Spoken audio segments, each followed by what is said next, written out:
for freedom of speech because they don't exercise the freedom of thought. You know, it's like the idea of people trying to make you keep prayer in school. That's always very ridiculous to me. How can you take prayer out of school? Unless you take it out of the individual. But the problem is we're trying to make it collective. I'm trying to divide you so I can bring y'all back together.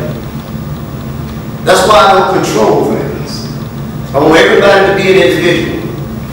But if you come together as a group and you create a group, but you're not individuals, there's no strength in that collectiveness.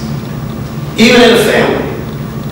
People claim to be together, but they're really not, because they're not individuals. And if we can't express ourselves as individuals, we never gain an understanding. And if you don't gain an understanding, you don't have a foundation. How do we operate? I don't know. And that's how most people are willing to live. So, the book of Galatians is about this.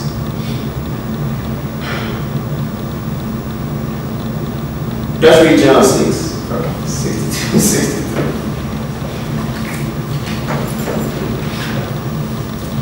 '62 and 63. Something like that.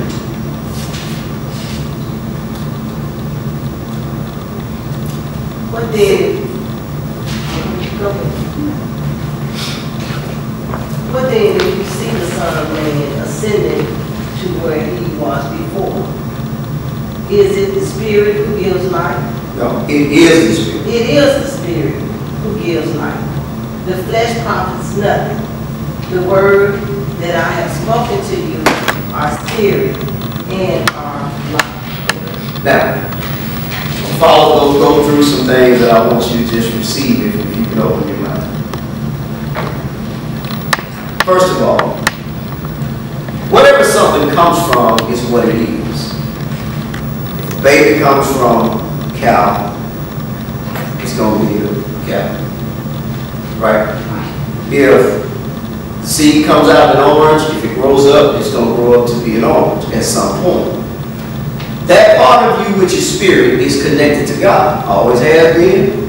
That part of you which is spirit is perfect because it comes from God. Can't ever be anything but perfect. Even in the idea of the gospel which we preach about Jesus Christ dying for your sins, the problem with religion, it has taught people that you are bad and God needs to make you good.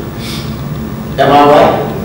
So most people walk around being afraid of God because they feel like the major message from God is that I'm bad and I need to get right. So no matter what I'm doing, I'm bad. Well, Jesus said it's the Spirit that gives life. All God ever looks at is what He created you to be, not what you are, not what you acted like. Let's put it that way. Because what you act like is not what you are. Because if what you acted like was what you are, listen very carefully, you would never be able to change.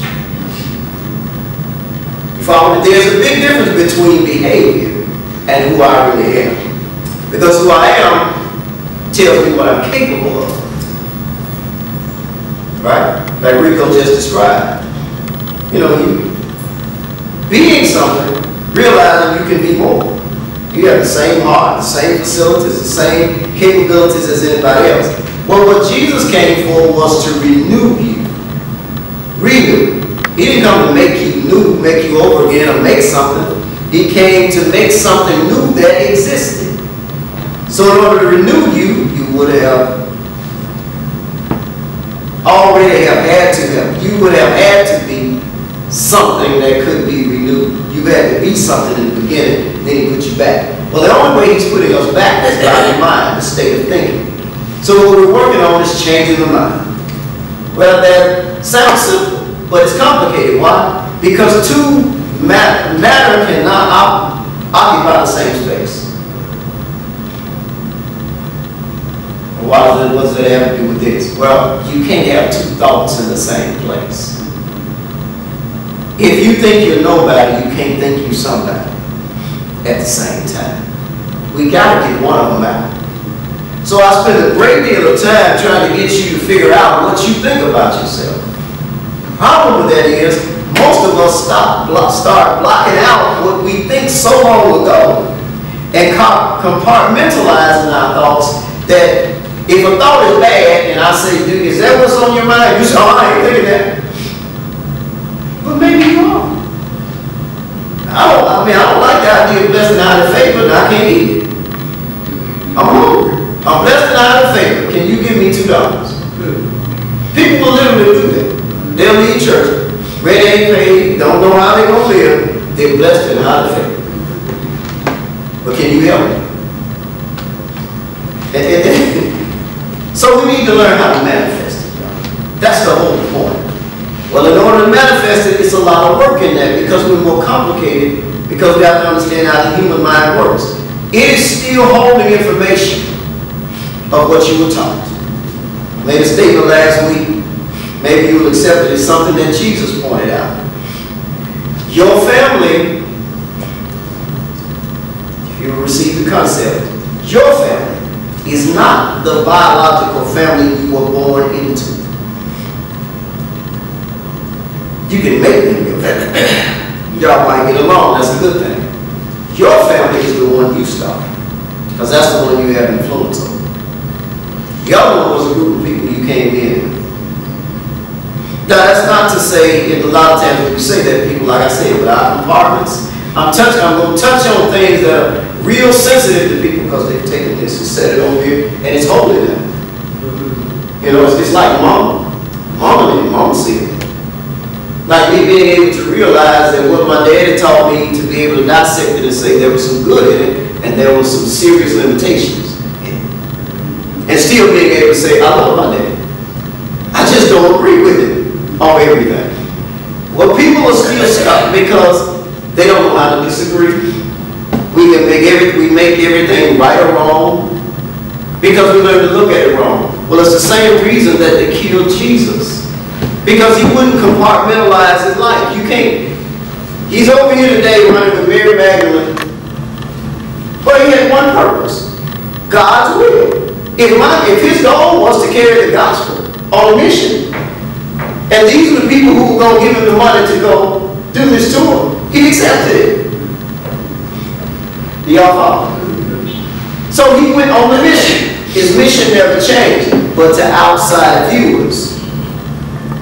That's the problem that you have with your dreams, goals, and visions. You're too concerned about what it looks like to the outside viewers. God has never concerned himself with that. That's why he can still deal with us. Because God looks at more than people, the saying goes, God knows my heart. He does. And that's really all he knows. And fortunately for us, that's all he knows. Because if he looked at everything else, he wouldn't be able to deal with us. Not and remain a holy God. Y'all understand the concept? See, if a holy God, let me take it off God, because sometimes people religiousize that.